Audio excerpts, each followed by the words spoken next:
Black revolutionaries, distillery owners, Italian fashion retailers, and Motown Grammy winners all share their best stories never before told in any other media outlets on Detroit is Different. Visit DetroitisDifferent.com or download the Detroit is Different app on Apple's App Store or Google's Play Store. All right, we are back in full effect, the Detroit is Different podcast studios, and back again with somebody that I've known for a long time.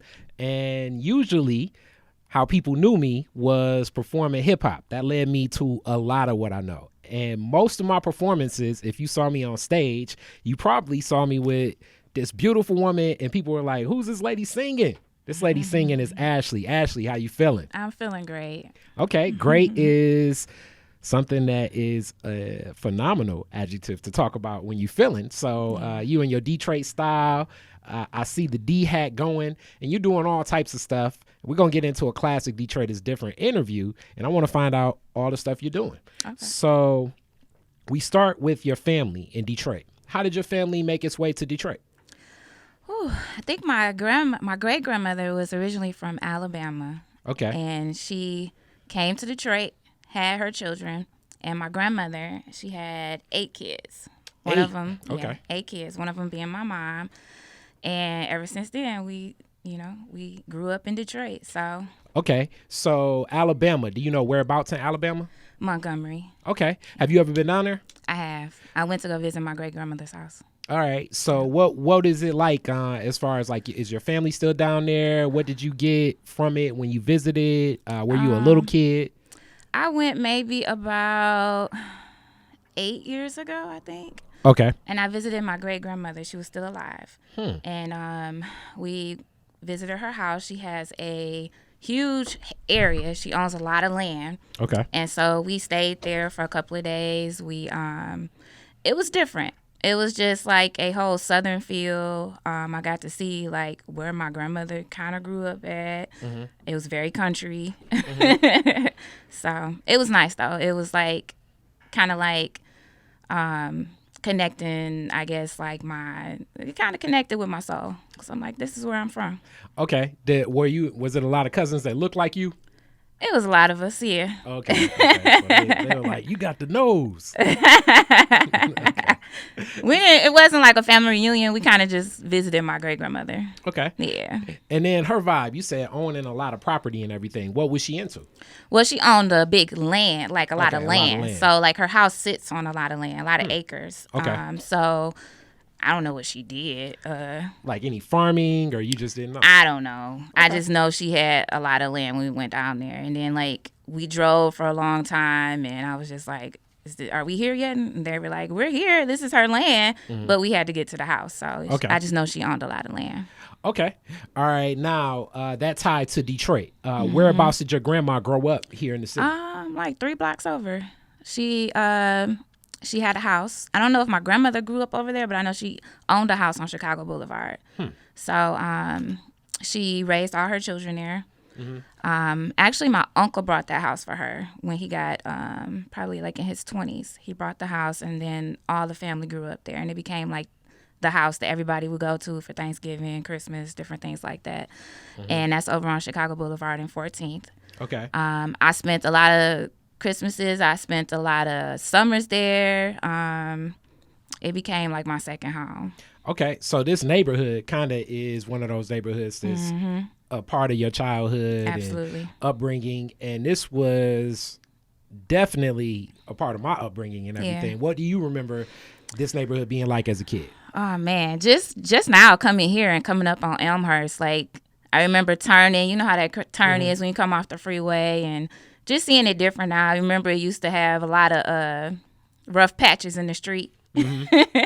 But I remember that was just something I always remember coming off the freeway. But as far as like the neighborhood, I remember the ice cream parlor place. I can't remember the name of it, but it was off of, what was that, over there on not Dexter, but the next street. Linwood, yeah. My uncle used to always take me and my cousin there. I went to church over in this neighborhood, Little Rock Baptist Church, with Reverend Holly. I grew up there. Every Sunday, my mom would send me to my grandma's house, and we had to go to church there. Okay. What else? I remember like walking in the neighborhood. It was very peaceful then. Not to say that it's not now, but back then it was just different. We Okay. used to walk to the store off of 12th, and it used to be like a grocery store over there. I can't remember the exact names of the streets, but I remember a lot. Okay. Yeah. Yeah, and definitely the ice cream parlor that you speak about. I remember Big Herc shot a video over there. Like Dwight Smith from Central High School that eventually was the Super Bowl MVP from the Tampa Bay Buccaneers. Oh. Like you see him up there. Like it Okay. was a part of the neighborhood. It's no longer open, but Right. that ice cream parlor, like a big part of the neighborhood. Yeah. One of the things that connected a lot of kids to what was going on over here. There was Joseph Walker Williams Center. When we think about that, just a lot of cool stuff that kids could get into. Okay. So as that goes, where did your mom stay? Where did you grow up? So I grew up we started on the east side when I was very little. I don't really remember that house, but we ended up moving off of 7 Mile and Wyoming area. So I lived off a street called North Lawn. And it's literally like right down the street from Bates. I don't know if it's still called Bates Academy. But I remember when they first built Bates. Well, they didn't build it, but they turned Mary Grove into Bates. And I grew up over there. So I lived there, but I went to school in Madison Heights because my mom wanted to, I guess, better my education. So I actually went to a private school in Madison Heights, Michigan. What school? I went to St. Dennis Elementary. Okay. What was that like? It was different because I got to know a lot of Caucasians, I'll say. So versus my neighborhood, which was like all black kids, I went to school during the daytime and was around nothing but white kids. So it was very different, especially during that time. And I remember having like racist remarks against me. My brother went there 1 year with me because he's 6 years older than me. So like I was in kindergarten, he was like in 8th grade or 7th grade. And I remember the song, the ABC song, who sung that song? Was it ABC?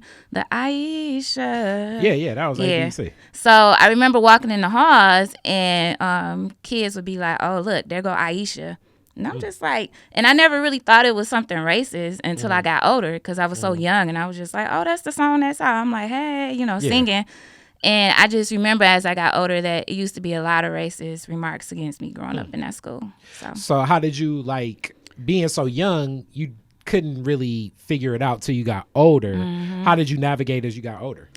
I guess just going through life's experiences and just, you mean like remember or knowing that it was a racist remark? Yeah, because did you stay at those schools as you kept going? Did you No, stay so there? Okay. I stayed there from first grade, actually not kindergarten, so first grade through 8th grade. And when I graduated, I had the choice to keep staying in that neighborhood and go to Bishop Foley High School, which is a Catholic high school, or go to Cass Tech. So I chose Cass Tech, of course. Okay. And what was that like just in the culture change as many students choose their first non-private school being Cass Tech? It was a culture shock. I mean, I was used to the kids in the neighborhood, but then going to a school where it was just all black kids pretty much, wow. It was different. 9th grade was an experience. I remember being like, wow, this is better. I felt at home because I was around the people that looked like me. It was better. I liked it, and I loved my experience there. And you went to the old Cass too. Yeah. So it was like, that was like a huge building. It was like, we called it the Pickle Factory. It was good. And I've been to the new school now. My daughter is in a program called PYD, which is Purposeful Youth Detroit. So they meet at Cass Tech sometimes on Saturdays, and I get to go and walk through the hallways and stuff, and it's just different. It's a different vibe. But, like, I do feel like the original building will always be, like, the best building. so what stood out about your Cass Tech experience, like going there? Who were some teachers that, like, touched you, that connected? Teacher-wise, I would say Miss Pamela English. She was an English teacher. She She Her was name great. was Miss English. Yeah, she taught English. Yeah, she So taught it was English. almost like Miss she English. had to. And I really, I knew she could sing. And so I admired her for that. And I used to hear her singing a little bit. You know, she was a real cool teacher because she was young. I think she was like in her 20s when she started at Cass. Mm-hmm. And later on, as I started like recording and doing different things, I remember seeing her at the studio. And I was just like, oh my God, you sing for real. Mm-hmm. So like, I feel like that made me feel even more comfortable about singing and made me want to pursue it even more. All right. Now, the relationships you developed there, like your friendships, like almost like a sisterhood, because that's how we ended up intersecting from some of my brotherhood of like my friend Mike that grew up like a couple blocks away from here. But let's talk about the friends that you still have from CT. Yes. So I met my friend Nidra, who's one of my best friends. I met her in the 10th grade, and we've been best friends ever since. A lot of people that I grew up, but went to high school with at Cass, we weren't like best buddies, but like even now, like when I run into them, it's like, you know, I've built networks with them. I'm able to call somebody now, like even the PYD program I was just telling you about, that's owned by somebody that's from Cass, and we were in 9th grade together. So, I mean, you know, the friendships stick with me, you know, all the friendships that I've had. I met a girl named Tamika there, Tamika Walker. We're still cool to this day. I was just talking to her yesterday. So they stuck. Yeah. They stuck with me for a lifetime. And you actually keep like that sisterhood bond like carrying over as y'all crew is like a deep crew as far as like friends still, you know, now with children, husbands, you know, elder care responsibilities, and you all still are close. Why do you think that you all keep that sisterhood bond so close? I think it's consistency, you know, like no matter what you do in life, you got to be consistent, even with your friends. So we've always just meshed well together, and like anything we've done in life, we've always made sure to include each other. So, you know, we made a thing where we would go on vacation like annually, and we would call it like, because it's me, Nidra, Cassie is one of my other good friends, but she didn't go to Cass. She went to Southfield. But it's a group of us, and it's like 7 or 8 of us, and we just kind of just stuck together, and the group grew over the years, but we always just made sure, you know, if we going out, we all went out together. You know, if we went out of town, we would just check with each other. Hey, y'all want to go to Miami? Y'all want to go to Vegas? Like, we just did things together. Like, even now, like, we would go watch Power together, and whoever can come, can come. We know, like, now as we're older women, we have husbands, we have kids, but we still be like, hey, we'll bring the kids. So now we include the kids on things. We include the husbands. We include the boyfriends, whatever. Like, we just stick together. And I'm asking that because, you know, for most people, as you get older, you know, people lose touch with friends and really kind of don't have that friend base. So it's so unique to see you all kind of stick together. As I witness it, even more so than us, like our brotherhood is like, we don't hang out as much as we used to. So what does that mean to you to have like so many close friends and have that sisterhood? It mean the world, because I don't have any like blood sisters. So I feel like they are my sisters. I feel like if I ever needed anything, I could call them. We have a group chat that we're in, and we just always, we send stuff. We send the little funny memes in the groups, you know, and like I said, everybody can't always come to things because we're all busy. We all have families now, but the few that do, it's like, I feel like it means the world, because we understand that life is not forever. So we just make sure to make the best out of the time that we have together. Yeah. And then that bond also carries over in so many other ways as the experience of life itself, like motherhood, marriage, and then even dealing with the passing of elders and family members. You all are stuck together in that bond. So it's dynamic and real cool to see. And amongst all of that, you've also ventured off and started businesses and grown yourself, and you stay in school, you stay on top of mothering, you stay on top of all types of stuff. So let's talk a little bit about more of your journey. From Cass, where do you go? So from Cass Tech, I went to Oakland University. which I regret because I feel like I should have went out of town. But I went to Oakland University because my good friends was going there. Nisha was going there. Cassie was going there. And I'm like, oh, I'm about to be with my dogs. I'm about to go to Oakland University. We're going to live it up. We're going to have a good time. And we did. But as I got older, I just wish that my mother would really push for me to get an out of state experience. So I had got accepted to Clark University. And to this day, I just feel like I would have maybe benefited from getting that experience out of state. So I went to Oakland University. I stayed there for a couple of years, and then I had Ray. So I had Ray at a young age. I had him at the age of 21, I think. And I still continue my education. And your son Ray, who is like, it's crazy, like seeing like how old he is now, but going on 15 in August. So even the story about Ray, it kind of connects to we threw like I think one of the greatest house parties ever. Oh my God, yeah. I remember that. You can tell it. I just remember it was right next door. So we, I had a lot to drink, so I don't remember everything. I'm gonna keep it real, but I do remember it being just like a bomb ass party, and it was just packed. Do you know how many people was there? No, to this day we really still don't remember, but I think that was the greatest house party ever. Oh my gosh, it was really good. It was a nice house party. That was my going away truck driving house party. I don't even know what it was for. I just know it was a party, and I'm like, okay, I'm there. Again, that whole friendship bond, we used to hang out at Mike's house as well, and Nisha was just like, oh, he having a party. I'm like, okay, well, we there, so we came, and it was lit. So to hop back to the education portion of my life, after I had Ray, I never stopped going to school.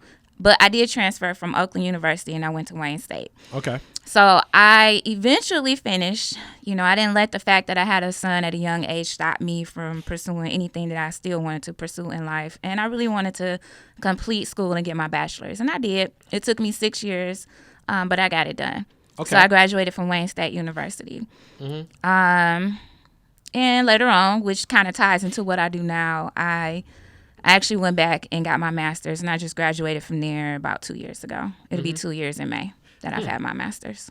Congratulations. Thank you. As you stayed in school, juggling, like I say, motherhood, projects, and school, and working. So where were you working during this time?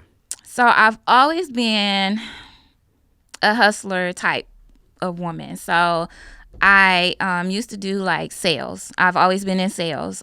So when I had Ray, I worked at a company called ACS, which was like a scheming company to me now, but they would call people on the phone. I worked in a call center, and they would call folks and pretty much beg for money and claim that it's going to charity. I don't know how true that was, but I was good at what I did. Telemarketing. It was definitely telemarketing.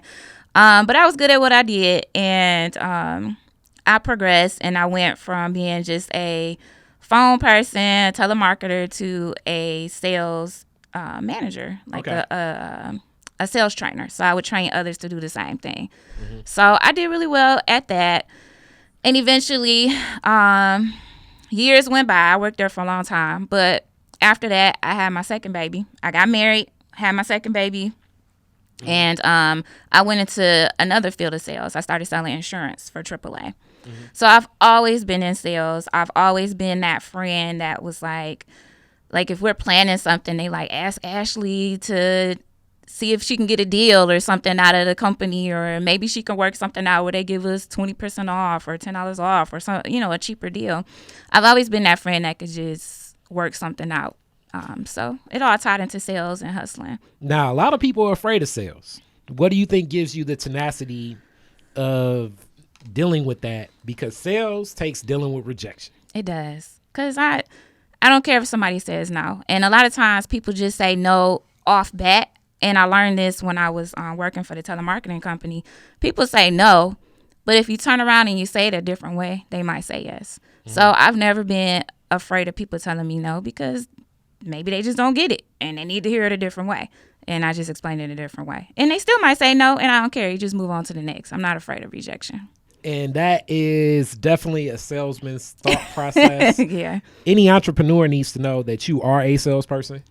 Like, seriously, any entrepreneur listening, you are a salesperson. Absolutely. Nobody's going to help sell your product for you. Yep. And what Ashley just shared is kind of some of that thought process. And when you talk to most great entrepreneurs, most actually start from like some form of door-to-door sales or telemarketing, because you learn the human behavior of like, is this person really saying no? Mm-hmm.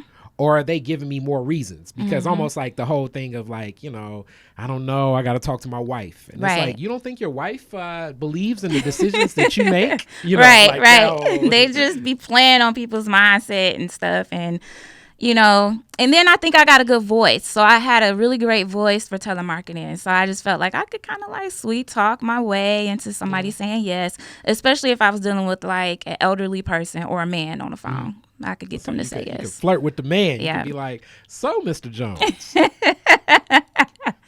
Yeah, pretty much. Like, yes, I'll give $200. Like, so can I just put you down for $300? Right. Like, wait a minute. So I don't know what question you have next for me, but I was just going to tie into how I got into what I do now from sales. Yeah. But, So how did you get into what you do now from sales? So after working for the telemarketing company, I went to Actually, I used to do collections as well. I've had a lot of jobs, and I've never liked any of them. Like, I've always hated working for somebody, and I've always wanted to quit. I hated getting up in the morning. Like, I just really hated my lifestyle of working. So it was just always on to the next job. What could I do next? So I worked for Verizon Wireless as well in their call center. I worked for credit acceptance. I was a collector. I used to collect on people who weren't paying on their car notes. I did really well there. I did really well at Verizon Wireless. My last job, my last 9 to 5 was AAA. I was a insurance. I used to sell insurance. So I used to sell car insurance. And get people to enroll, and, you know, I handled customer service there as well. My daughter got really sick, Jaylee. After she turned, I think she was like 1.5, and she had a very bad asthma attack. And it was so bad to the point where she was flown from one hospital to the next. And she had to, they had to intubate her. She was in like a medical coma. So she was just really, really sick. But before that, she was sick on and off pretty much her whole life.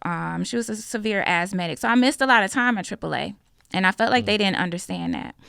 And I had one phone call where I messed up with a customer, I guess. They say I messed up, but I felt like I didn't. And I got fired. Wow. So was that the first time you ever been fired? Nah. Oh, okay. I got fired. Then I got fired from Verizon Wireless. I don't know. Like I told you, jobs never really was my thing. And I really just never cared to put on this face for somebody and be somebody who I wasn't every single day. So I got fired, and it was cool. A lot of people wanted me that worked there, the supervisors wanted me to fight and get my job back because I was a good saleswoman. But I said no. So I went to school. That was the time where I said, you know what? I'm going to change my field. Sales is not for me. I'm not a people person. So you went the whole other direction. The opposite way. And I went and I got my master's in business. And during the time when I was in school, I got an internship with Chrysler. So it was a really good internship. I wanted to be an HR representative. So I got in. I did really good during my internship. It was me. I was the only black woman, plus a lot of white younger people, because at this time I'm like in my late 20s, early 30s, I think, and really early 30s. So all these younger white students, their parents worked at Chrysler. So they had really good connections. And I did a really good job during my internship. I was paid well. I know I did good because they went on vacations. And they left me there to run the place. Long story short, I didn't get the job full time. Wow. So this was 2016, 4 years ago. I didn't get it full time. That really hurt me because I left sales. And then I went to do something where I thought, oh, you know, I'm good with people. Maybe I can help them in HR. And I didn't get that job. I applied to so many different opportunities, I guess, and job postings, and I went on interviews, still couldn't get a job. So that summer was like probably one of the most toughest. It was a turning point for me in my life. It was very tough because I didn't know what I was going to do. A lot of things happened with our family, and that's when I decided, you know what, because I was already doing Melt Fit or Watch Me Melt. I didn't turn into Melt Fit until recently, but I was already doing something called Watch Me Melt. And I said, you know what, I'm going to do it full time. All right. Now, before we even get into, well, first, let's introduce that. What is Watch Me Melt? So Watch Me Melt started from after I had my second child. I got 3 kids. So after I had my second child, she was born in 2011, I decided to document my weight loss journey. So I said, you know what, I'm going to create a page, and I'm just going to, nobody's going to know about it. This is going to be like my own page. It's a secret, way for me to just hold myself accountable. So I started posting my workouts, and my goal was to lose weight, which I did. But in the midst of it, my following grew so much, which is continuing to grow now. Yeah.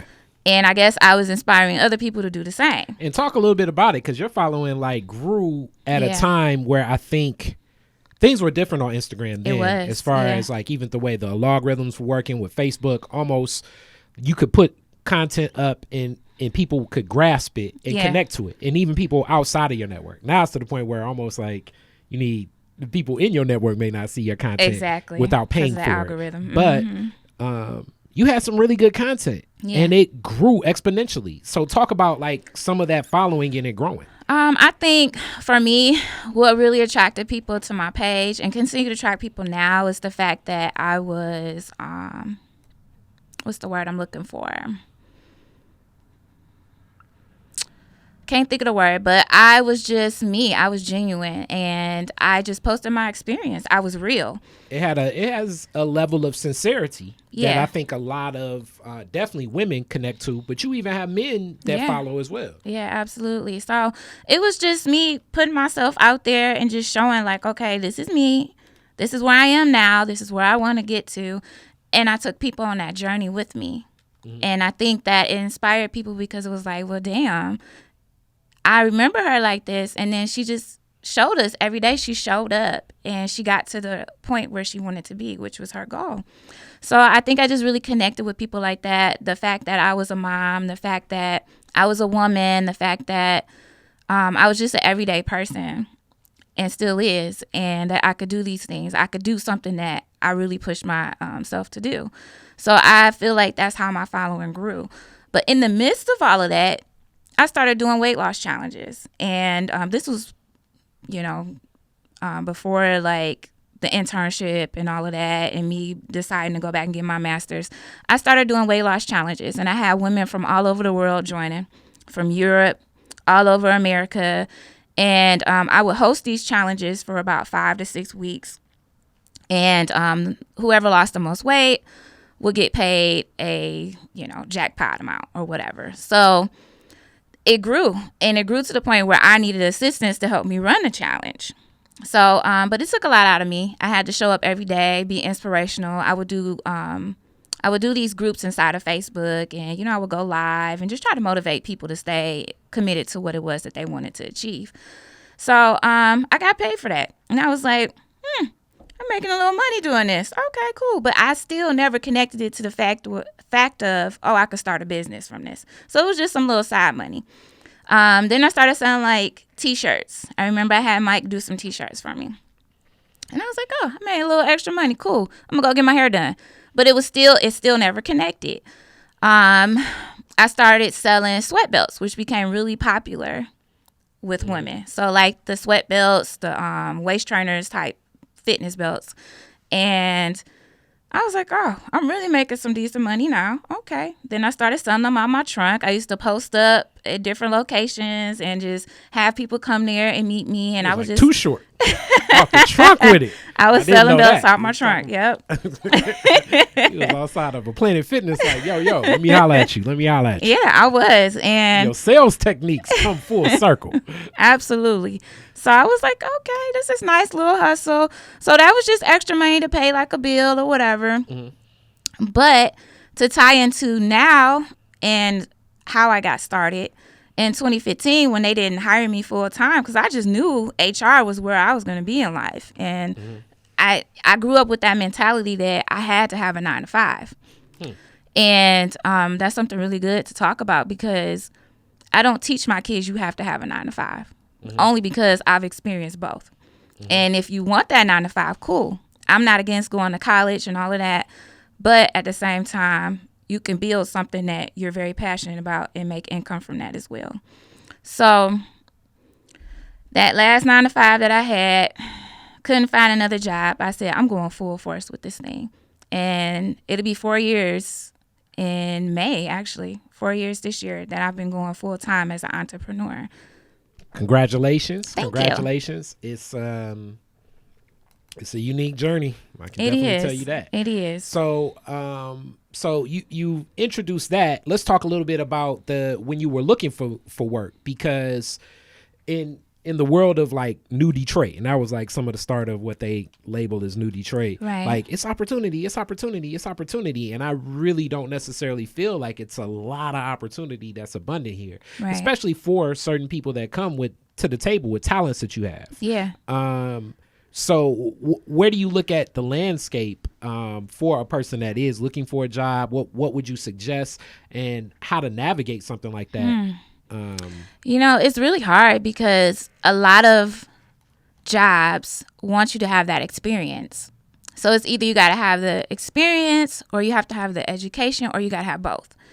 And I feel like if you have the education, they just start you at the bottom. And it's so many people, it's very competitive, because there's so many people who have the education, but they just don't have that experience. So I just, I started by just looking on like Career Builder, or, simple things like that, or Googling the different places that I was interested in and checking out their job opportunities. And I just started applying there. And it got me nowhere. and I mean, when you talk about that journey here, and it's kind of from an entrepreneur looking at the job market, high unemployment is kind of a good thing, because you can get more talented people to work in tougher circumstances. Low unemployment is not necessarily the best thing. Right. And then even unemployment itself is kind of like a tricky thing, because they label you as unemployed if you've been looking for a job for 90 days. Oh, really? Okay. Yeah. So, and it's people that I think are underemployed or have been unemployed for longer than 90 days, especially in markets like Detroit, especially a lot of black people with educations. I mean, there's people with PhDs, underemployed or unemployed, that are phenomenal. Like it could be great assets to organizations, but are like not given that opportunity. Yeah. And I remember I was turned down from a few places because I was overqualified. So it's like I had the degrees and I had the experience. I even applied back to like sales. I'm like, well, damn, maybe I need to go back to sales. And I still couldn't get the job, because I guess the job I was trying to get was just getting an entry level job just to get in so that I could move back up. But I couldn't even get that. So now we flip it on its head. You completely reverse what that is, and you create your own opportunity. Yeah. And you're doing what you're doing now. Yes. So what does that look like? Remember I said I hated getting up, going to work, and like now I love it. Like, and you probably can see because I'm just probably smiling right now, but I love what I do. Like, I genuinely love it. Like, I created this lifestyle. I remember my son, he plays all kind of sports. And I just remember working all day. And sometimes, especially in a call center, you have to work late nights. And I barely ever made it to my son's games. I barely made it to anything he was doing in school. And when I started working for myself full time, like, I can make it to everything now, and that's something that makes me really feel good as a mother, to be able to go and support my kids. I control my life. I get up. If I want to get up at 9 a.m. and go for it, if I want to get up at 5 a.m. and get my day started, I can. I don't have to answer to anybody, and I love that. Okay, so what are some of the projects you're working on now? What are your revenue streams? How do people get your products? What's going on? So what really put me on the map, I think, because I said I left off on the fact that I was doing like these fitness belts. And last year was another turning point for me in my 3rd year of working for myself. And I almost wanted to quit because I'm like, because, it's not all peaches and cream. And I don't want people to think that, because it's not a steady paycheck like working for somebody else. So being an entrepreneur, you might make, I'll say I might have made $10,000 one month, and then one month I made $1,000. And it's like, you have to really be financially literate to manage your money and know, how to balance and pay your bills and all that. So it got to a point where I was like, okay, I had a couple of low months, and I'm just like, I can't do this. Like, we got to pay bills. My kids got to do this. I want to do this. I need to go and get a job. And this was actually August last year, 2019. And I prayed about it, and I applied to some jobs. I ain't gonna lie, but nobody will hire me. And again, I feel like this is God's way of saying you need to keep doing what you're doing. And this is how I got into what I'm doing in the first place. So then that's when I say, you know what? I'm going to create my own clothing line, workout line. So that's when I started doing sets. Sets meaning like sports bras and leggings. And once I started doing that, like, I feel like business took off to another level for me. And in my first month of doing that, I had a sellout. Like, I sold out of everything within that first hour when I put it out there. Wow. Congratulations. Yeah. Thank you. That's powerful. Yeah. And also, that's a lesson in entrepreneurship, because it is tough. Like, it is. Especially the services I provide. Yes. Some months I remember, I can clear, as the IRS is listening. Right. And I was like, should I say what I made? Like, so some months I made clear, I've made months where it's like, damn, I made this much money for doing this, and I do this for free, because that's really the other concept of this. Like, I like doing this. So, exactly. I look up and it's like, man, I've grossed, $15,000, and then the next month it's like, damn, I'm barely making $450. Right. Month. Exactly. What is going on here? And also when the revenue comes in, it's also other expenses associated with it. It's not like it's all a free for all. It's not. Right. It's not the Mega Millions. It takes money to make money. It takes money to make money, and then also with that money, you want to budget so that you can sustain your own personal quality of life. Exactly. Which is more for you with a family and a home and everything, but also sustain your business, because it's like, man, how do I reinvest in my business? What are the next moves to make? Like what do I do with this influx of cash now that I have from revenue? Because it's easy to say, well, just replicate what you did before, but that's way easier said than done. It is, especially if you want to grow. Yes. So if you want to grow and get to that next level, and August was that next level for me. Yeah. So I've been wanting to do it, but I was a little nervous. I was a little scared. And so I just was like, you know what? And the necessity becomes the mother of invention for entrepreneurs. You Absolutely. almost have to hit that wall. You do. To take that risk. And as I they hit say, that wall. Entrepreneurs are risk takers, but we're not just randomly taking risk. Right. We not out of can't be a stupid risk taker, right? You can't just do stuff just to say I took a risk. Yeah.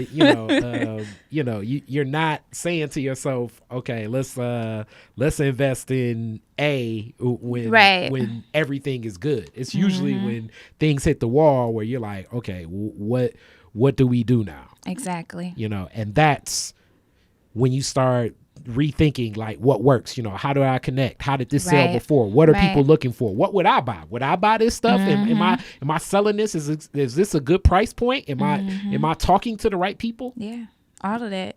Your manufacturers that you deal with, like I have manufacturers I have to deal with overseas, and something that, like, right now with the coronavirus going on, that's something that has affected my business. So it's a lot of variables that play into it. But to get back to what you were saying, as far as taking a risk, like, we're risk takers, but we have to be smart. And that comes with experience. True. Yeah. True.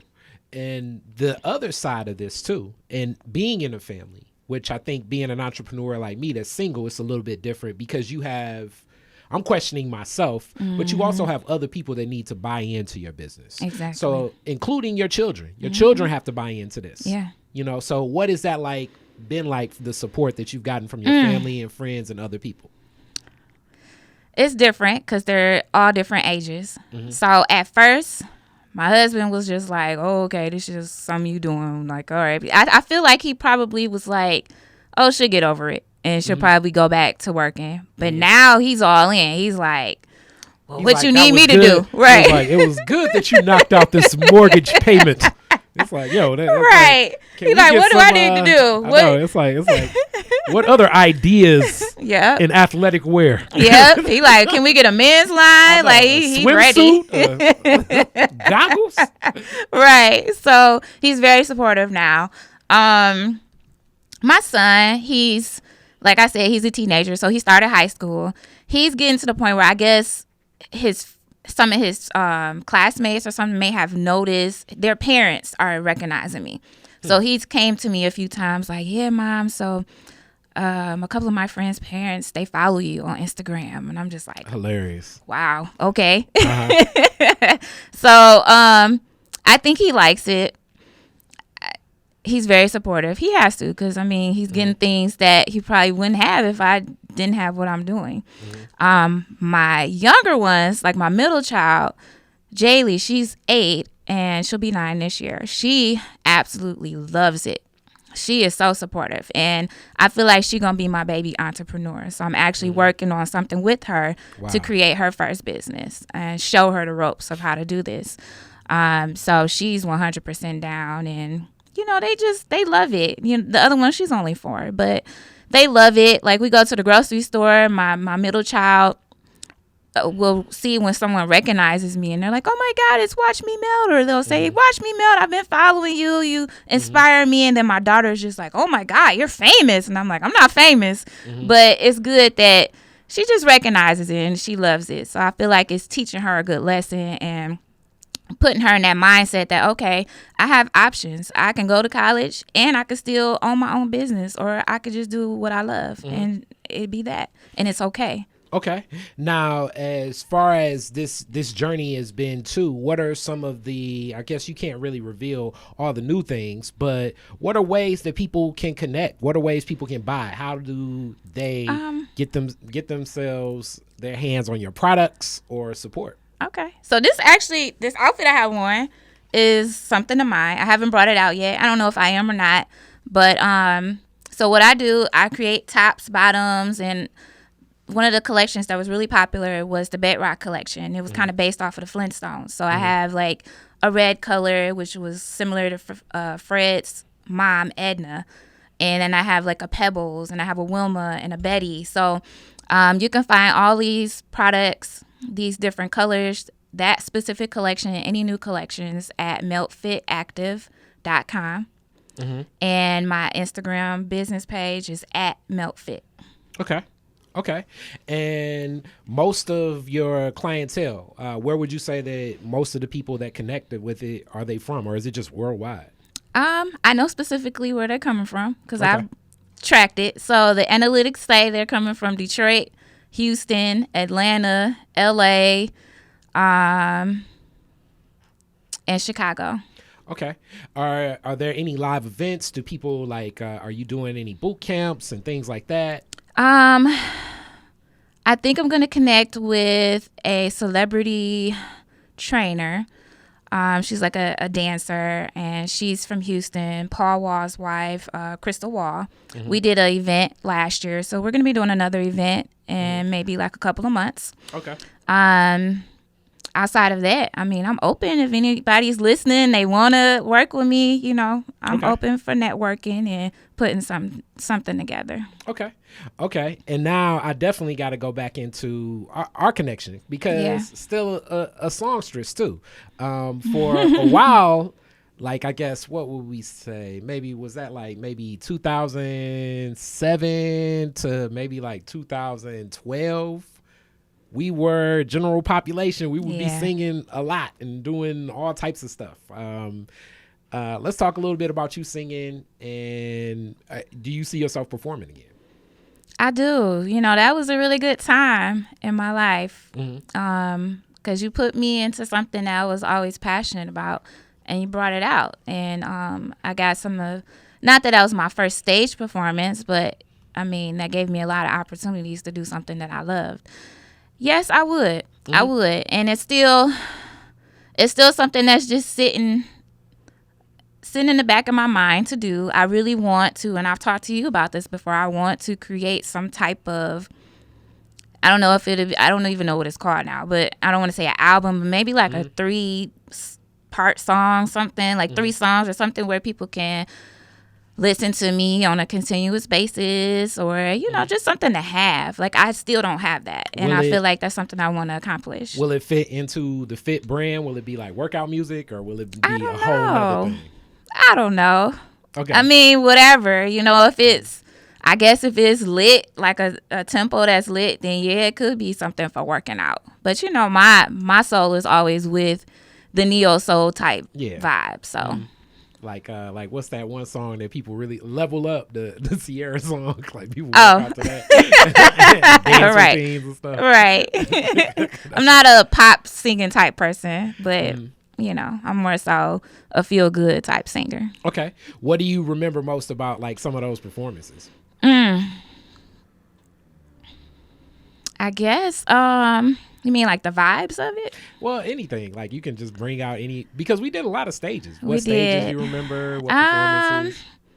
I would say, actually, since you brought it out, our last one, the DIA, even though it took me a minute to remember we did that, but I really liked that one because I think I had not more control, but we did more of, I guess more, I love songs. So we took some songs and we twisted it. And I just like the vibe of it. Yeah, the DIA show was a really cool show. Yeah. I do think that. I liked when we did African World Festival. That was like one of our first performances back when it was at Hart Plaza. It was lit. That was a big stage. Yeah. And then it was so many shows over a short period of time. We still never finished a project. I still really want to do a project with that band. You should. You've been saying it. I know. You just got to do it. Talk about it. Okay. So with that brings us kind of to the close of the interview with Classic Detroit is Different questions. Your very first car, year, make, and model, and what year did you get it? Oh my God. I don't know. What did I have? A red Cavalier, I think. I was driving in high school, so. Okay. Was it, what year was the model? Late 90s, maybe. Okay, so it was a new ride. No, that's when I got the car. Okay, so what was the year was the ride?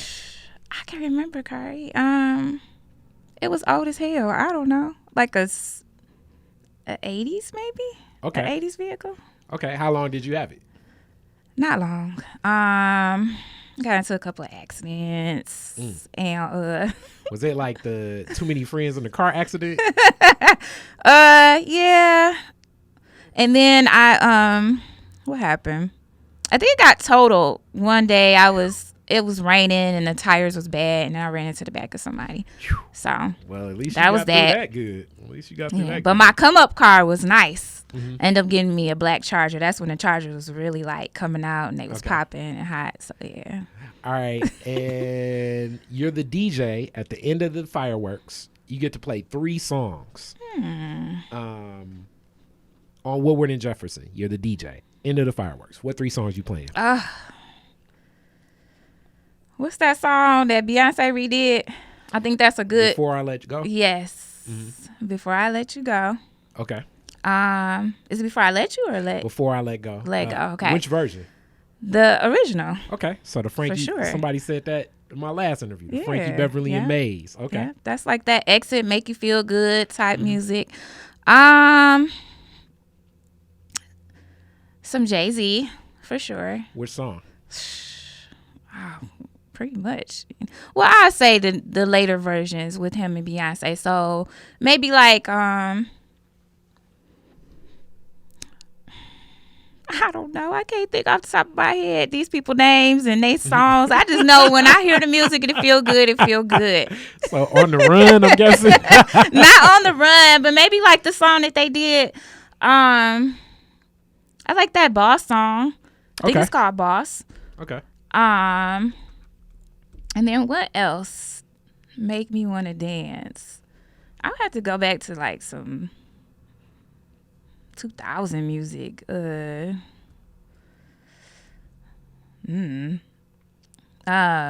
Cash Money or something. Okay. Yeah.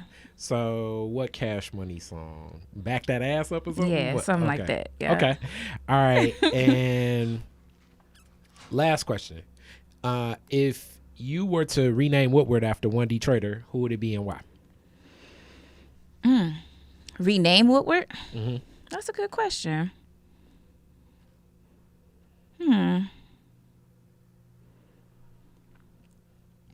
One Detroiter. I would say it would have to be somebody from Motown that has helped the city. And I don't know too many. And I know Aretha Franklin, she already got the Amphitheater. the amphitheater. But maybe we could call it we call it Kwame. Okay. Mayor Kilpatrick. There we go. That's actually been Kilpatrick Boulevard. Okay. There we go. Yeah. There we go. Thank you so much. Thank you so much. All right. Thank you for having me. Peace. Detroit is Different is where you get information, artistry, history, music, and even comedy. Detroit is Different, a home for the culture of Detroit. Visit online at DetroitisDifferent.com today.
Detroit is Different is where you get information, artistry, history, music, and even comedy.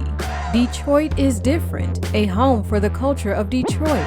Visit online at DetroitisDifferent.com today. So I went to school. That was the time where I said, you know what? I'm going to change my field. Sales is not for me. I'm not a people person. So you went the whole other direction. Opposite way. Uh-huh. The opposite way. And I went and I got my master's in business. And during the time when I was in school, I got an internship with Chrysler. So it was a really good internship. I wanted to be an HR representative. So I got in. I did really good during my internship. It was me. I was the only black woman, plus a lot of white younger people, because at this time I'm like in my late 20s, early 30s, I think, and really early 30s. So all these younger white students, their parents worked at Chrysler. So they had really good connections. And I did a really good job during my internship. I was paid well. I know I did good because they went on vacations. And they left me there to run the place. Okay. Long story short, I didn't get the job full time. Wow. So this was 2016, 4 years ago. I didn't get it full time. That really hurt me because I left sales and then I went to do something where I thought, oh, you know, I'm good with people. Maybe I can help them in HR. And I didn't get that job. I applied to so many different opportunities, I guess, and job postings. And I went on interviews, still couldn't get a job. So that summer was like probably one of the most toughest. It was a turning point for me in my life. It was very tough because I didn't know what I was going to do. A lot of things happened with our family, and that's when I decided, you know what? Because I was already doing Melt Fit or Watch Me Melt. I didn't turn it into Melt Fit until recently, but I was already doing something called Watch Me Melt. And I said, you know what? I'm going to do it full time. All right. Now, before we even get into, well, first let's introduce that. What is Watch Me Melt? So Watch Me Melt started from after I had my second child. I got 3 kids. So after I had my second child, she was born in 2011, I decided to document my weight loss journey. So I said, you know what? I'm going to create a page, and I'm just going to, nobody's going to know about it. This is going to be like my own page. It's a secret, you know, way for me to just hold myself accountable. So I started posting my workouts, and my goal was to lose weight, which I did. But in the midst of it, my following grew so much, which is continuing to grow now. Yeah. And I guess I was inspiring other people to do the same. And talk a little bit about it, because your following like grew at a time where I think things were different on Instagram then. It was, as far as like even the way the logarithms were working with Facebook, almost you could put content up and people could grasp it and connect to it. And even people outside of your network. Now it's to the point where almost like you need the people in your network may not see your content without paying for algorithm. it. But you had some really good content and it grew exponentially. So talk about like some of that following and it growing. I think for me, what really attracted people to my page and continue to attract people now is the fact that I was, what's the word I'm looking for? Can't think of the word, but I was just me. I was genuine, and I just posted my experience. I was real. It has a level of sincerity that I think a lot of definitely women connect to, but you even have men that follow as well. Yeah, absolutely. So it was just me putting myself out there and just showing like, okay, this is me. This is where I am now. This is where I want to get to. And I took people on that journey with me. And I think that it inspired people because it was like, well, damn, I remember her like this, and then she just showed us every day. She showed up, and she got to the point where she wanted to be, which was her goal. So I think I just really connected with people like that. The fact that I was a mom, the fact that I was a woman, the fact that I was just an everyday person and still is, and that I could do these things. I could do something that I really pushed myself to do. So I feel like that's how my following grew. But in the midst of all of that, I started doing weight loss challenges. And this was, before like the internship and all of that and me deciding to go back and get my master's. I started doing weight loss challenges, and I had women from all over the world joining, from Europe, all over America. And I would host these challenges for about 5 to 6 weeks. And whoever lost the most weight would get paid a, jackpot amount or whatever. So it grew, and it grew to the point where I needed assistance to help me run the challenge. So, but it took a lot out of me. I had to show up every day, be inspirational. I would do these groups inside of Facebook, and, I would go live and just try to motivate people to stay committed to what it was that they wanted to achieve. So, I got paid for that. And I was like, I'm making a little money doing this. Okay, cool. But I still never connected it to the fact of, I could start a business from this. So it was just some little side money. Then I started selling like T-shirts. I remember I had Mike do some T-shirts for me. And I was like, I made a little extra money. Cool. I'm going to go get my hair done. But it still never connected. I started selling sweat belts, which became really popular with women. So like the sweat belts, the waist trainers type fitness belts. And I was like, I'm really making some decent money now. Okay. Then I started selling them on my trunk. I used to post up at different locations and just have people come there and meet me. And I was like just too short. Off the trunk with it. I was selling belts out my trunk. Yep. You was outside of a Planet Fitness like, yo, let me holler at you. Yeah, I was. And your sales techniques come full circle. Absolutely. So I was like, okay, this is nice little hustle. So that was just extra money to pay like a bill or whatever. Mm-hmm. But to tie into now and how I got started in 2015 when they didn't hire me full time, because I just knew HR was where I was going to be in life. And I grew up with that mentality that I had to have a 9-to-5. And that's something really good to talk about, because I don't teach my kids you have to have a 9-to-5.